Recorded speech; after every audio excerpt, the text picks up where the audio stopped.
welcome. I am Chrystal Morris Murphy, and welcome to the Onyx Strategies Group blog.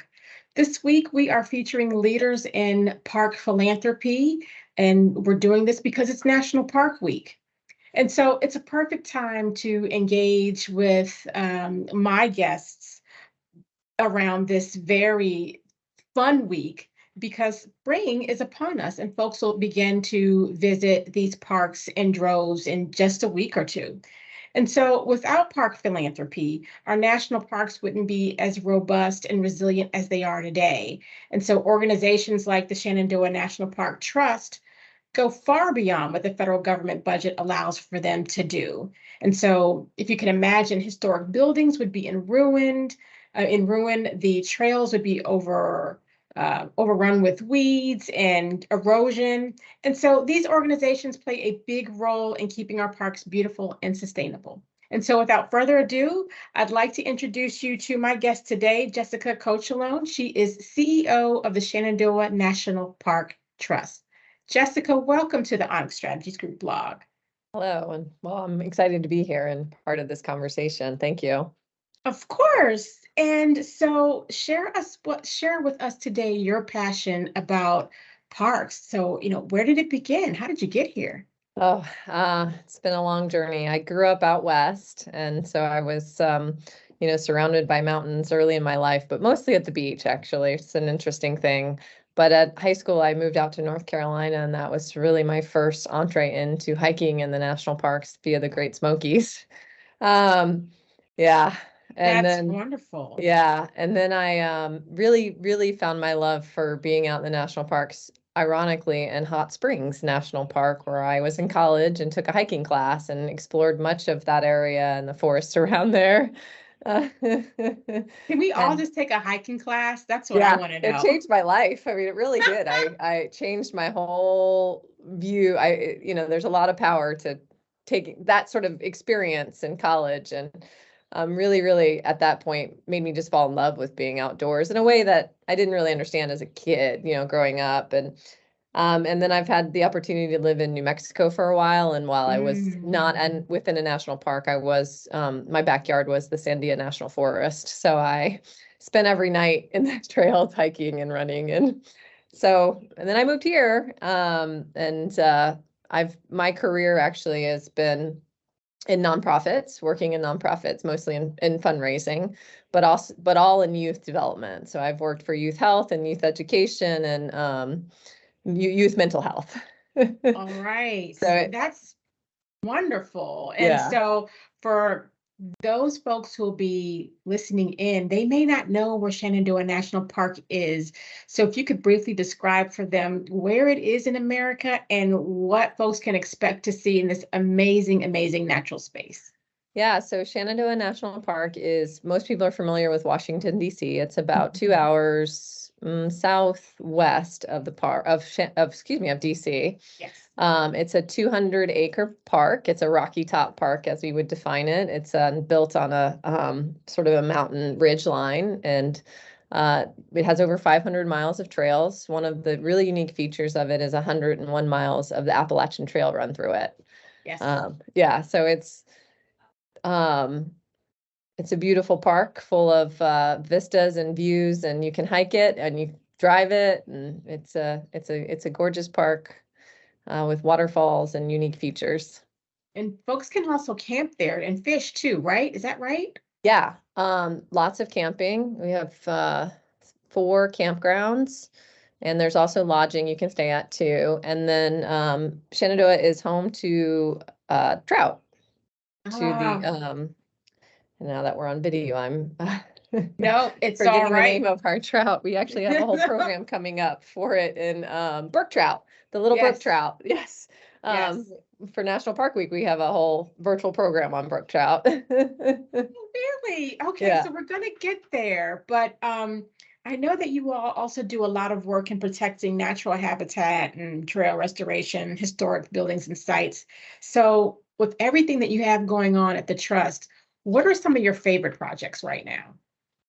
Some of my favorite projects are really, we've been spending so I've been with the trust for 2 years, and Okay. sort of leaning into my love of youth development and my background, we have really worked very hard to develop partnerships with more youth serving organizations beyond just the traditional school field trips that a lot of national parks do, and sort of reaching out further into DC and Richmond, which is the capital, which are both about 2 hours away from the park. And we have been able to really engage unique programming with organizations that are serving kids through mental health programming. So we have a woman who has come out and done some ecotherapy programming with kids.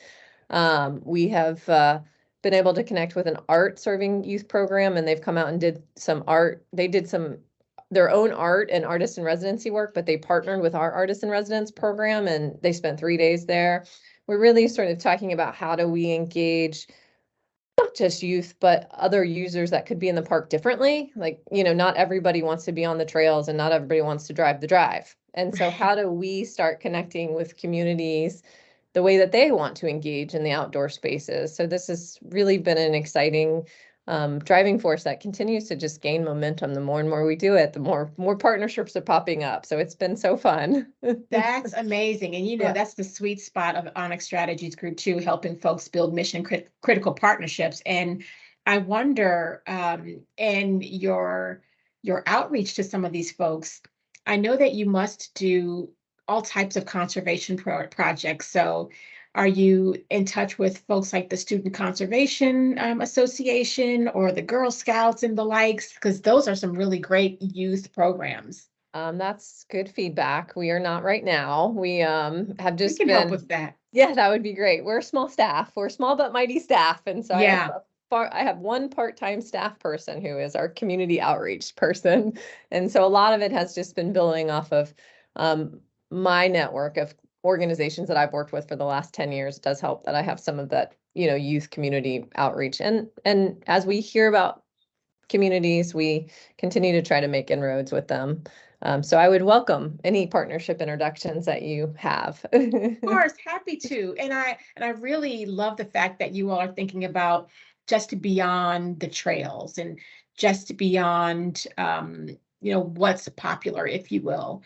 And so to attract more youth and attract more folks in and around the Richmond, Virginia, DC area, what kinds of stories are you telling through some of your education programs to do just that? I think that's fascinating because so many other parks I know want to do this, and I'm sure they'd want to hear what you guys are up to. Yeah, so most of the youth stuff is really centered around, like I said, the art or the mental health, really connecting people, connecting youth to the story of nature and land, which many urban kids, particularly in Richmond and DC, are disconnected. I mean, my own Yeah. 13-year-old child is disconnected from the land, to be fair. I mean, It's and I all work like for this. conservation. Yeah, that's all that, right? And so it really is about just trying to really reconnect them with the land and you know and sharing that story with the youth and how they can emotionally and physically be connected to land and what that does for them has been a lot of that focus with our youth. We are working towards Shenandoah National Park just released its study on segregation in the park, and so we're working on we're taking that information, and we're actually working with a filmmaker right now who's going to come in and do some we're not quite sure how the story is unfolding, but he's been exposed to some African Americans who were part of the displacement story. So Shenandoah National Park was founded in the early 20s, and there was a huge displacement of people living on this land that Virginia sort of removed. Not always a good story, but one of the stories that hasn't really been shared or discovered is sort of the African Americans who were living on the land at that time. And he's been able to identify at least 11 families that were displaced during that time. And so it's my understanding he's trying to interview a woman who was a child during that displacement. She's 105 years old now. So so Wow. we're also We're excited. In September, we have this band. It's called the LUA Project, and they're a Mexican-American Appalachian band. And so they're mixing up the music of Appalachian and historic Mexican folk music and sort of doing some music storytelling through that. And that's coming to, we're taking that into the park in September for sort of an Art in the Park music day. So we're telling stories in different ways is what we're trying to do and engage communities through those storytelling. I absolutely love the Mexican American Appalachian like bluegrass band. So like you got to let me know when that's happening so that I can Yeah, try to get down there and see that. yeah. Like that's just phenomenal. And also the stories that you're unpacking through this video project to tell that incredible story. And it is incredible, even though it's, not the best news, but it's an incredible story about the history of America, right? It's a credible story, and it is, segregation is a really hard part of our country, but when we are learning about these stories of segregation, and Loft Mountain is the area in which that was the African American store or camp area and store. The stories you hear about this space was that it was a safe space where African Americans could come together and have community. And so when people talk about it growing up there and the segregation, they don't talk about it negatively, talk about it as this wonderful, positive experience that they remember fondly from their childhood. And so it is a very dark time in our history, and I don't want to, undermine that. But, it tells a different narrative of African American being in the outdoor spaces and enjoying themselves, and good food and music and community and joy out in the outdoors, which I think is often, a missed story. And so, we're excited to see how that video project sort of unfolds and what are the opportunities of that. What that story does share and tell is, I I think, somewhat different. I think that's overdue. And quite frankly, Jessica, a similar story is told in Colorado. Oh, And so if you get an opportunity, you might want to check that out too. And then we can talk about that offline if you want. oh, But great. that is an incredible story with the same kind of history. And then I also believe that Nat Geo is featuring stories like this. And so that would be something really cool. I'd love for you all to get with Nat Geo and maybe they could help promote that too. I mean, these stories are critical because that opens up channels of communication and transparency with other groups that may really feel like, okay, folks don't want me here.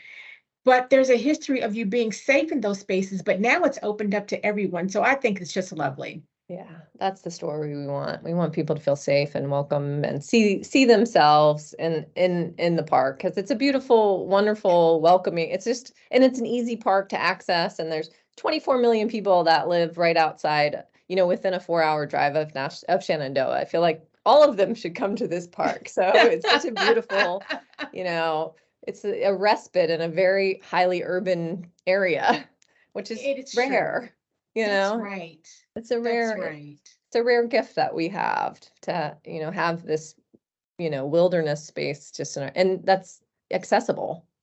So, Exactly. And so folks can see a little bit of what she's talking about in her background. So oh, yeah. if you get a chance, please come. Yeah. Right. That's right.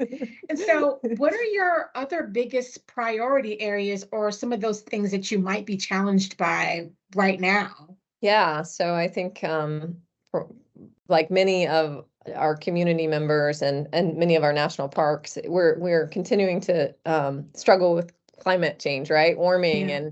and how do we help this park be more climate resilient? It's a 200-acre park, and 97% of it, I believe, is forested. And so it's a big tree carbon sink area. And for this region that we live in, it's one of the largest, forested spaces. And so it's, how do we keep the trees healthy? How do we keep the land healthy? How do we protect these unique biospheres and ecological, fragile environments is a really big conversation these days. And so we're looking at how do we do larger scale invasive species, that are just taking over and killing our trees. And it seems a daunting task sometimes, but we're excited to say that, there's hope and there's progress being made with invasive species and pests. Oh, How do we, great. yeah, how do we help the park, do more climate smart stuff and planting and sort of thinking about, how how to build that resilience, and they're thinking about it. So it's mainly they just need resources and manpower to do this, right? And space and time. And so we are able to provide resources and ask, to the park to do the work that these very smart people are already thinking about. And sometimes they just need space, right? An hour or two to like get away from the office and think about these things. And so we're simple things like that we're able to help them with, Um, and so that's a big part of our conversation and a big focus of our work over the next many years, I'm sure.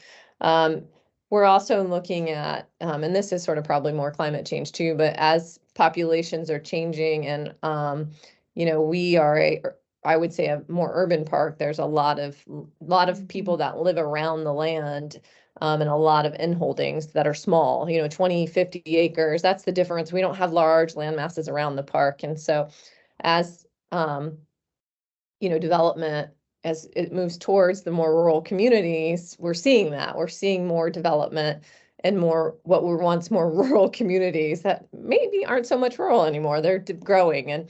And so how do we help the communities, see the national park as an asset and protect it and sort of create good stewardship between these new community members and the national park that's they're near? How do we, as lands are changing hands, how do we deal with boundary access? Shenandoah has, I think it's like 65 access points that are not in the actual gates of the park. You can actually access them from the, boundaries of the park. And so that creates unique challenges because many of those access points have been there for 40, 50 years and they're not, they were just handshakes made. Yeah. And so we're dealing with that. And so we're starting to work with the park on trying to really understand, the inholdings and where those access points are, and how do we maybe strategically look at more boundary protection, and what does that mean for us as an organization, and what does that mean for the park? And so that's a big conversation that's just starting to sort of, rise up as development just continues to encroach. And then like every national park, we've seen an increase in visitors. And so, trail degradation and good stewardship and, how are you teaching these many of them are new visitors who don't know really how to be, the leave no trace behinds and the stuff like that. The things that a lot of longer term trail user people sort of begin to understand and know how to be good caretakers of the park. And so, Yeah, I get it. And that I was going to actually, so let's just get into it. I was going to ask you about, so National Parks Week is here. And so what is it going to look like for you all this year? And what's going to be different given that we have to think about leave no trace and visitation to national parks is up tremendously across the nation. So what does it look like for you all this year? Anything special? Anything you're pulling back? Um, for us, we always do a big, well, since post-COVID, I should say, we've started doing a big volunteer event. And so we do a big sort of open your park. So our park is just opening basically during National Park Week. The campsites are coming online and the lodges are opening. And so it's still sort of very early in our season, National Park Week is. And so we'll have a big volunteer event. We're going to have probably 150 people come out and we'll do work groups across the park, sort of up and down the park for pretty much a full day to sort of, clean trails, put cages, just, get the park ready for that mass visitation. And then we don't do much programming in the park during National Park Week, mainly because it's already really crowded and busy. And so we are doing a virtual program about the brook trout. We have a program we're funding that's looking at, because brook trout is an indicator species for warming climates. As streams warm, brook trouts are very affected by warming water temperatures. And so if the brook trout population is declining or unhealthy, it's a pretty good sign that we're seeing climate change impact our water streams. And so the park is currently getting ready to do a higher elevation cold water stream monitoring to sort of see how these smaller streams that aren't necessarily used for fishing, which gets a lot of monitoring, to see how climate change is impacting those streams because they're smaller. And so from there, they can do some management planning and sort of maybe rework their efforts on how they're creating a more resilient stream. which is really about the tree canopy, right? Keeping the streams cooler, just like humans, more tree Yeah. canopy, healthy. So anyways, Just that's like what us. we're doing. Yeah, just like us, the brook trout, the streams, we need trees. It's weird. We need the shade. You don't say. We need trees.